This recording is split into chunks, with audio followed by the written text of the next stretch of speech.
Assalamualaikum dan selamat sejahtera. Nama saya Nurbahaya binti Muhammad Tajuddin, C24A2313. Tajuk pembentangan saya ialah fungsi dan keunikan senjata tradisional iaitu keris dalam kehidupan masyarakat di alam Melayu. Keris merupakan senjata warisan terkenal di Nusantara yang asalnya ditemui di Pulau Jawa, Indonesia. Antara penemuan awal ialah keris yang dijumpai di dasar tapak candi Borobudur yang dibina sekitar tahun 875 Masihi semasa kerja baik pulih pada abad ke-19. Keris ini kini disimpan di Museum Etnologi Leiden, Belanda. Istilah keris berbeza mengikut daerah. Contohnya di Bali, ia dikenali sebagai kedutan. Fungsi keris yang pertama ialah senjata pertahanan diri. Keris amat sinonim dalam dunia seni bela diri, khususnya silat. Keris persilatan boleh terdiri daripada pelbagai jenis dan digunakan sebagai latihan persilatan. Menurut Khamis Muhammad, Nik Hassan Suhaimi dan Abdul Latif, dalam pertarungan, senjata panjang tidak diperlukan. Apabila bersenjata, senjata tersebut perlu dihindar daripada pandangan musuh untuk tujuan mengelirukan.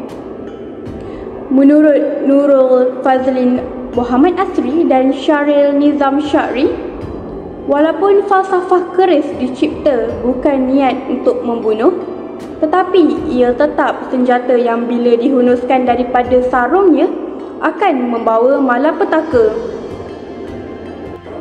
Fungsi keris yang kedua ialah lambang kekuasaan. Penggunaan keris sebagai senjata bermula dengan mempercayai bahawa keris mempunyai kuasa, kesaktian, keramat dan dihormati. Dalam masyarakat istana, keris dianggap sebagai lambang kekuasaan dan kedaulatan. Keris pembesar istana dan keris pembesar daerah dibezakan yang membawa erti kekuasaan dan pangkat kepada si pemakainya.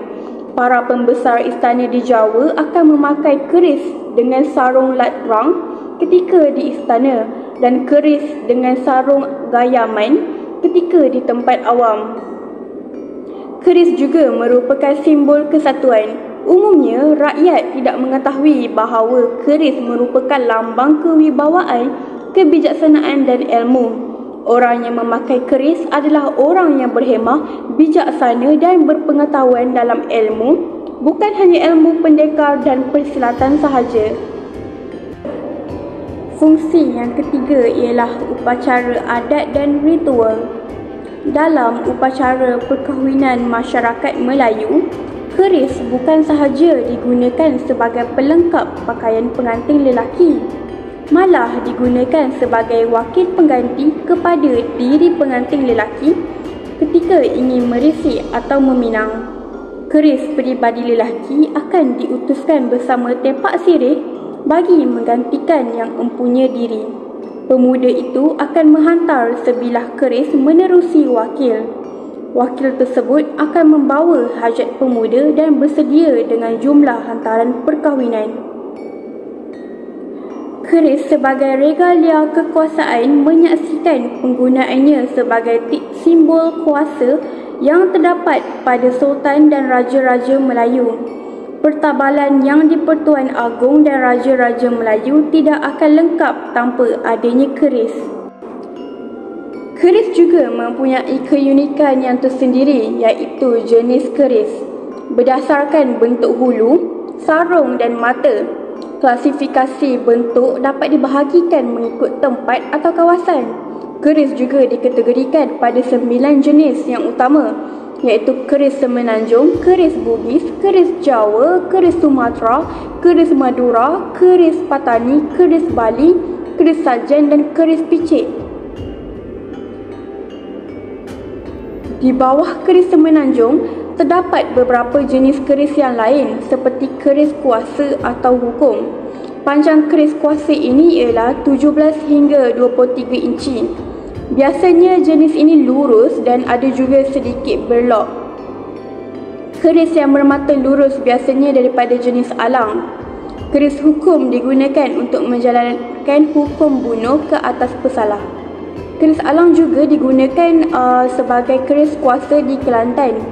Keris tajung dan keris coteng dihasilkan di negeri-negeri Melayu di selatan Thailand, khususnya Patani. Keunikan keris yang kedua ialah bahagian keris. Keris dibahagikan kepada 3 bahagian yang utama, iaitu mata, hulu dan sarung. Mata keris bermaksud keseluruhan badan keris yang mempunyai ketajaman di kedua-dua belah bilah matanya. Mata keris biasanya mempunyai lok yang menjadikan keris bersifat unik. Lok mata keris lazimnya mempunyai bilangan yang ganjil. Pendokok merupakan aksesori keris yang dipasang antara bilah mata dengan hulu keris. Pendokok ini biasanya diperbuat daripada tembaga, perak atau emas. Terdapat beberapa jenis pendokok, iaitu pendokok piring, pendokok berbentuk mangkuk berukir dan pendokok mangkuk. Terdapat juga beberapa jenis hulu keris, iaitu hulu Jawa Demam, hulu anak ayam teleng, hulu pekaka, hulu tapak kuda, hulu tajung dan hulu coteng. Keris sebagai artifak bangsa Melayu telah melalui sejarah perjalanannya yang panjang. Asal pembuatannya sebagai senjata mempertahankan diri dan alat regalia Empayar Kerajaan Melayu telah berubah fungsinya mengikut peredaran zaman. Pelbagai falsafah bahan baku pembuatan keris diaplikasikan oleh pandai besi dan empu dalam merealisasikan ciptaan unggulnya.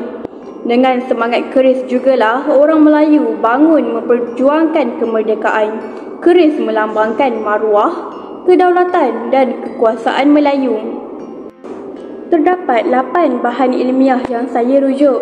Antaranya ialah Abdul Muati atau Zamri Ahmad, Muhammad Fauzi Abdul Latif 2016, Keris Warisan Melayu, Penerbit Universiti Putra Malaysia, Serdang, Selangor, Malaysia.